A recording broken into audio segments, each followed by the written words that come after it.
Mark 7. Then the Pharisees and some of the scribes came together to him, having come from Jerusalem. Now when they saw some of his disciples eat bread with defiled, that is, with unwashed hands, they found fault.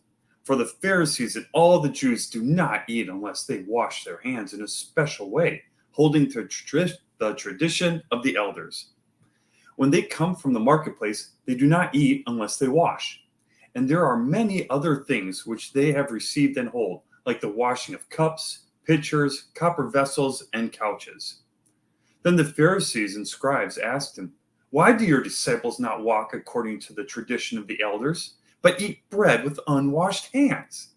He answered and said to them, "Well did Isaiah prophesy of you hypocrites, as it is written, 'This people honors me with their lips, but their heart is far from me. And in vain they worship me, teaching as doctrines the commandments of men. For laying aside the commandment of God, you hold the tradition of men, the washing of pitchers and cups, and many other such things you do." He said to them, "All too well you reject the commandment of God, that you may keep your tradition. For Moses said, 'Honor your father and your mother,' and he who curses father or mother, let him be put to death. But you say, if a man says to his father or mother, 'Whatever profit you might have received from me is korban,' that is, a gift to God, then you no longer let him do anything for his father or his mother, making the word of God of no effect through your tradition, which you have handed down. And many such things you do." When he had called all the multitude to himself, he said to them, "Hear me, everyone, and understand.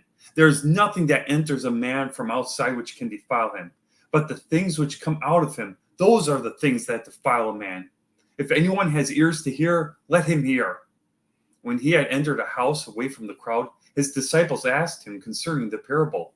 So he said to them, "Are you thus without understanding also? Do you not perceive that whatever enters a man from outside cannot defile him? Because it does not enter his heart, but his stomach, and is eliminated, thus purifying all foods?" And he said, "What comes out of a man, that defiles man. For from within, out of the heart of men, proceed evil thoughts, adulteries, fornications, murders, thefts, covetousness, wickedness, deceit, lewdness, and evil eye, blasphemy, pride, foolishness. All these evil things come from within and defile a man." From there he arose and went to the region of Tyre and Sidon. And he entered a house and wanted no one to know it, but he could not be hidden.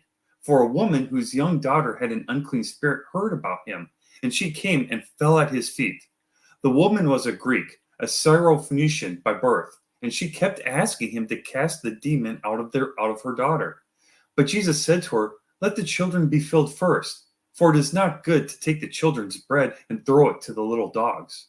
And she answered and said to him, "Yes, Lord, yet even the little dogs under the table eat from the children's crumbs." Then he said to her, "For this saying, go your way. The demon has gone out of your daughter." And when she had come to her house, she found the demon gone out, and her daughter lying on the bed. Again, departing from the region of Tyre and Sidon, he came through the midst of the region of Decapolis to the Sea of Galilee. Then they brought to him one who was deaf and had an impediment in his speech, and they begged him to put his hand on him. And he took him aside from the multitude, and put his fingers in his ears, and he spat and touched his tongue. Then, looking up to heaven, he sighed and said to him, "Ephphatha," that is, be opened. Immediately his ears were opened, and the impediment of his tongue was loosed, and he spoke plainly. Then he commanded them that they should tell no one, but the more he commanded them, the more widely they proclaimed it. And they were astonished beyond measure, saying, "He has done all things well. He makes both the deaf to hear and the mute to speak." Mark 7,